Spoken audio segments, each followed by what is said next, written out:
My name is Roy Manuel P. Lagunda from Section K1 BSEE, and this is Gregorio Velasquez,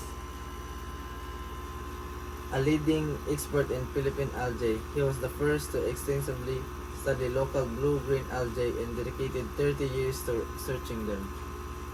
Gregorio Velasquez, known as the father of ecology, earned degrees in botany from the University of Philippines and a later PhD in psychology from the University of Michigan.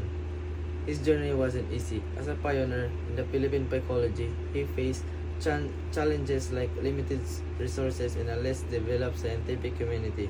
However, Velasquez persevered, dedicating his life to studying Philippine algae and leaving a lasting mark on the field.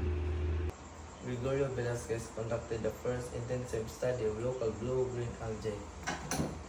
This is blue-green algae. Recognizing the importance of delving deeper into their study to understand how to control them, particularly the harmful ones responsible for pollution.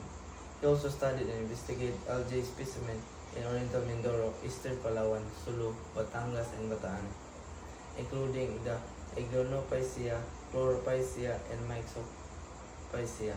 His research resulted in the production of 47 fundamental and 77 valuable scientific papers on the subject. This achievement brought them international acclaim, leading to his recognition as the national scientist of the Philippines. His studies provided valuable information about the diversity and distribution of algae in Philippine waters, contributing a better understanding of country, aquatic ecosystem, and their importance. His research of algae species has helped inform sustainable management practices for aquatic resources, ensuring their preservation for future generations.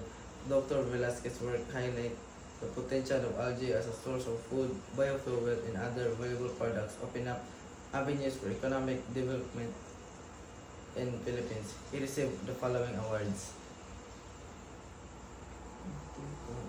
Dr. Velasquez dedicated his life to studying algae, meticulously collecting and analyzing specimens from across the Philippines. This dedication to understand the natural world speaks volumes about his passion for scientific discovery.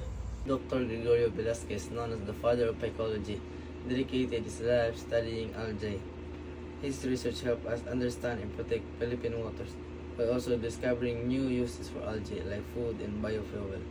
His work inspired generation of Philippine scientists, showing the power of science to benefit both nature and society. Credits to people played Khan Academy, Scrib, and PSHC 2013.